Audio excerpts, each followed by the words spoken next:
So I recently purchased this Schwinn IC4 stationary bike, and I experienced some low back pain after a ride with it, and I determined that it was because the handlebars could not go any higher or any further back in terms of how a real bike would be.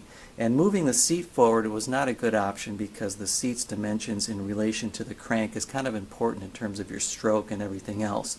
So without a lot of options, I thought to myself, how can I engineer a solution here without putting a lot of investment or modification to this unit?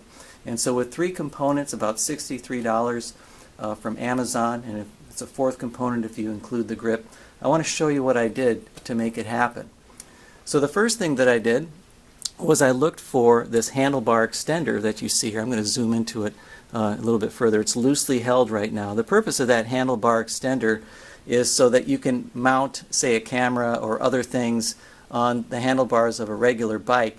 And so it came with a very short bar that I wasn't able to use. And so I put that aside, but I did like the way that it connected between the main handlebar and then this additional handlebar that you see here. And so this additional handlebar was added instead of that short bar that came with those little extenders. And in addition, I have these two bar ends. You can get those from Amazon as well. So the three components are the bar extender, the new bar, the straight bar here, and the bar ends. I did add this foam grip that I'm going to put on in a minute, but here's what the general gist of this solution is. I'm going to zoom in to one of the handlebar extensions here so that you can take a look.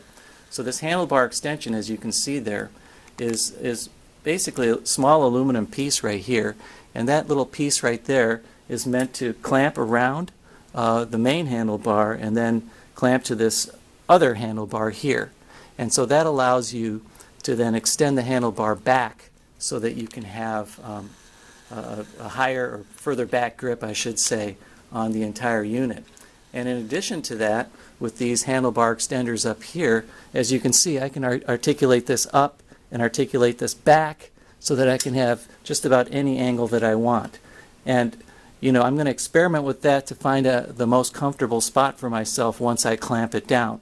So there's a couple Allen screws here to connect the extender to the new bar, and then there's another Allen screw on each of these bar ends so that you can tighten it down without any special tools. So once I tighten all that down and get the angles right, then I'll show you a clip of that as well. So in addition, I have this foam grip that I'm going to put on the ends of the handles here so that it gives it more of a feel like the rest of the bike. So all together, the handlebar ends, you can get a pair of those. I got those for $16. The handlebar extenders were also actually $17, and this extra handlebar here was $20. So altogether, and I should say the grips were another $10. So altogether about $63 to kind of give me this extra bit of comfort here on this bike to avoid back pain. So let's take a look at what that final assembly looks like.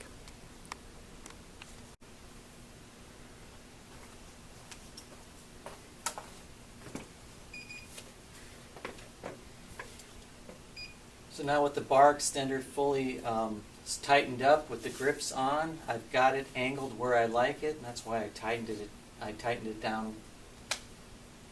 So with the bar extended and the angle correct, I've got it where I like it. I've put the grips on and everything. It looks really good, and I feel that this is going to be a much more comfortable position for my back in this situation. So I hope this helps you put it all together. For all the part numbers that I got from Amazon, take a look at the description to this video.